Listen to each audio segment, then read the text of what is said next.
My roots are drawing me back to the high hills, wind blowing the heather, singing sweet songs.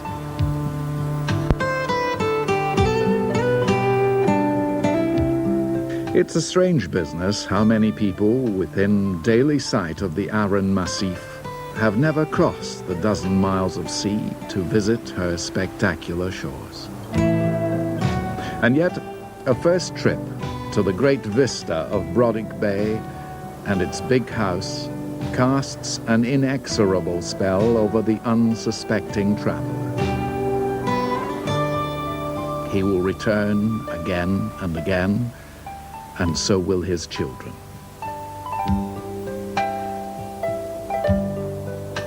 On fair Loch Ranza streamed the early day.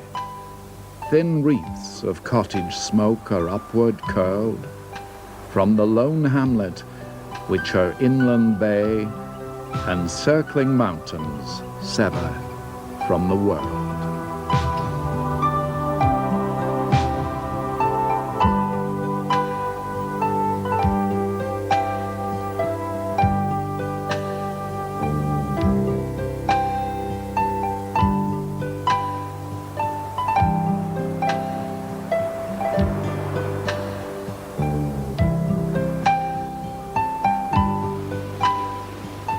Arran's age-old attractions have been enhanced, rather than diminished, by the competition and the comparison.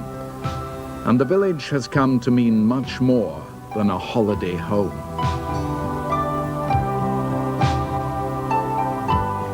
But she's small, the island, and the world has room. How then is her rough magic so distilled? Is it all in the blend, really? A subtle variety of strand and shoreline, handily placed for habitation. Sea and stone and sky, immutable, unsullied. Contour and dimension, made meaningful by trees moving in the wind. The frequent splash of color, forever in contrast. Dell and thicket, in which hide willow warbler, chiffchaff, and wren. A tropical hint from the Gulf Stream, the promise of Arran. And the eternal iridescent light in the water, condensed and magnified, provide this kidney-shaped isle with an appeal at once immediate and at last irresistible. My spirit is sending me back to the clear waters, burns running peat brown, naming my name.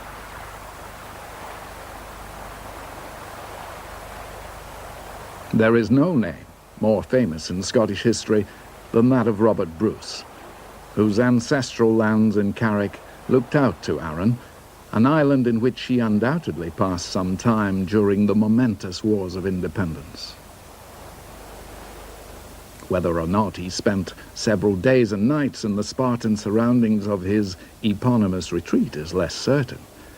But the King's Cave, a capacious sea-worn recess, still contains holes for the support of the transverse beams which held pots of venison for the royal repast, or so the story has it. The setting at Drumadoon is as delightful as the tale. And while the pace and movement of life today is somewhat in excess of the galleys which ferried the future King of Scotland from these waters, the hills and the peaks remain just as they were then.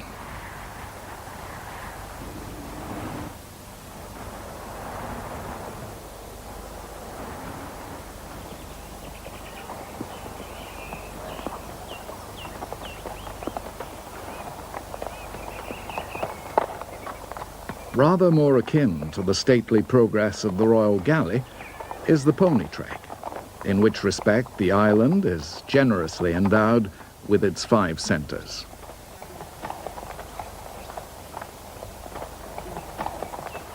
Here in the south, Linnets and finches rise around the young riders on a day of sultry heat. But constant discovery in the old, forgotten places.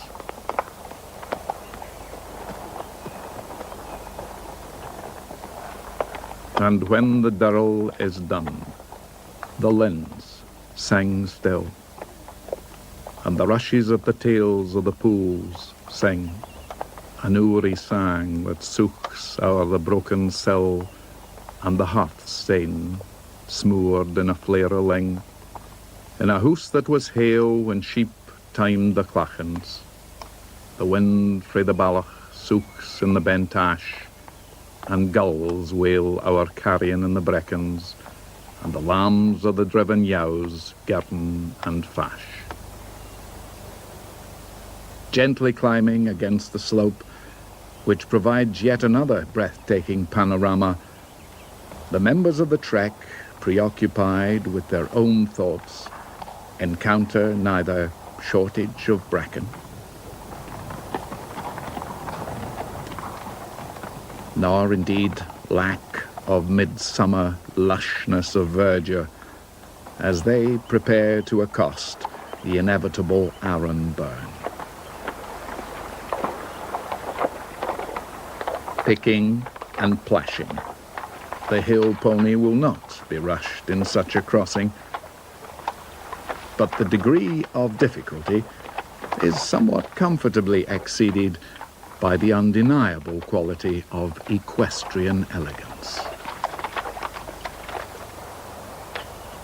Onwards and upwards, the route rises through a forestation undreamed of before the Second World War.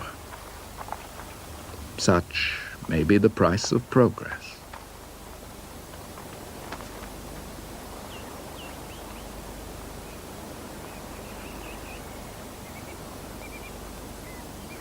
On the high tops, however, the growth is rather less abundant, and the pony is of the Shanks variety. The chaps are puffing, just a bit. Where the steep bit begins.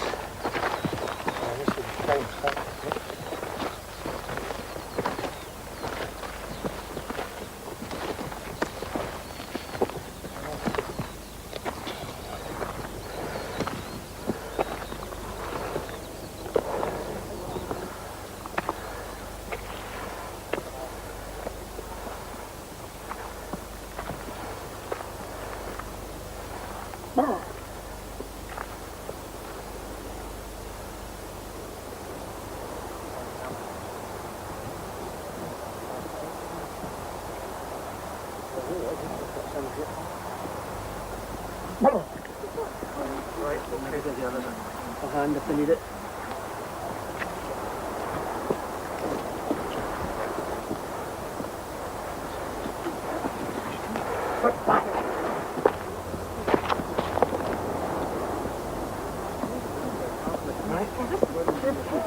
Have a look and see they're all right. Yep. Everybody else okay? Yeah, they're all up. That's a nice view of Cair Fort.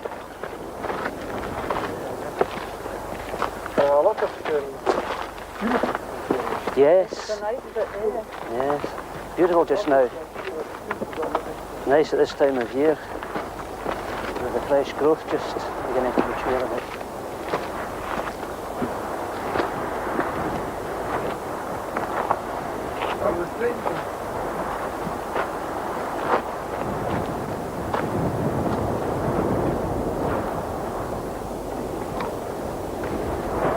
Stop. Ah, good. Well worth the effort. Quite a ridge, isn't it? It is a good ridge. I call it the Camel's Back, but I don't know whether anybody else calls it that. Which? The Camel's Back. Oh. Must be a back-trained camel.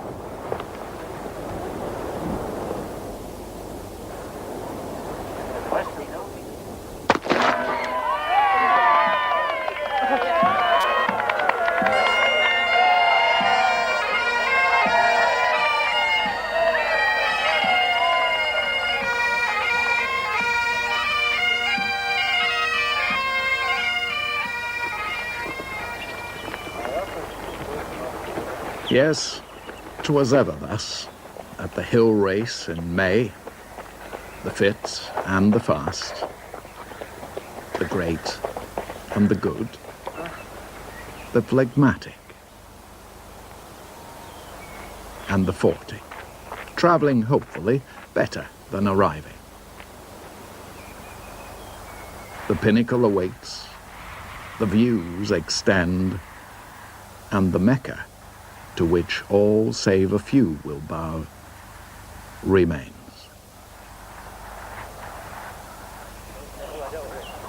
These few, these happy few, these band of brothers, for whom descent is particularly sweet.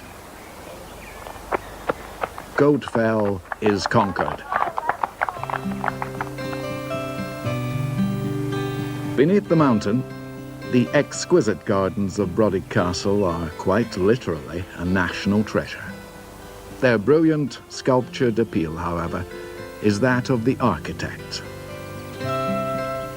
Scotland small, our multiform, our infinite Scotland small, only as a patch of hillside may be a cliché corner to a fool who cries, "Nothing but heather."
Inside the castle ramparts, the magnificent drawing room is not only the largest of my lady's chambers, but the sole reception room to find a place in the Victorian addition to the castle in 1844.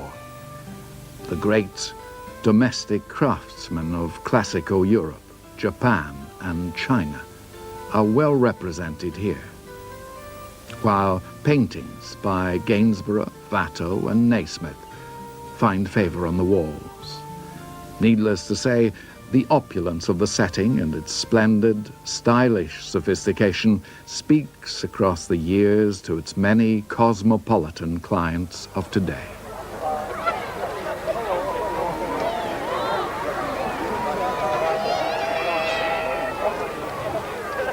Meanwhile, back at the ranch, the big boys are flexing their muscles.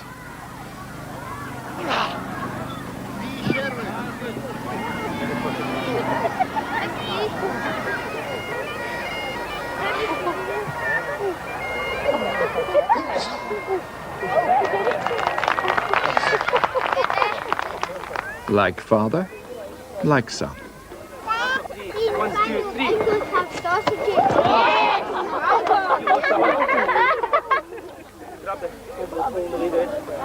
No holding on. After 3, 1, 2, 3. Yes, they breed them tough, Iain, but not too tough, without ever forgetting the finer things in life.